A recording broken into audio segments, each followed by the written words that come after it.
咦，阿 Jo，你又食 cookie？你知唔知網上都有 cookie 㗎？嚇，網上都有得食，會唔會咁㗎？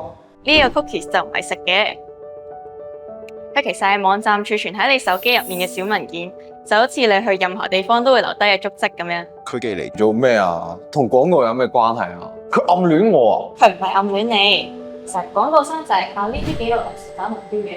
譬如話你睇過嘅男友，佢知道你想買，轉頭就推送廣告俾你。呢個就係廣告追蹤器喺度運作。吓？咁會唔會睇到我啲密碼㗎？普通嘅 cookie 就淨係會記錄你嘅瀏覽習慣，唔會掂你嘅帳號密碼。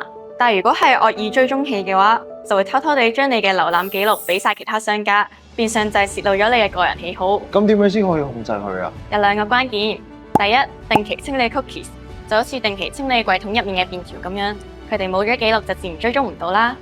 第二，熄咗瀏覽器入面第三方 cookies 嘅權限，就好似閂咗一道門咁樣，唔俾追蹤器亂撳走。哦，即係話唔係完全撳咗佢，只要令到佢冇亂咁記嘢、亂咁傳嘢就得㗎啦。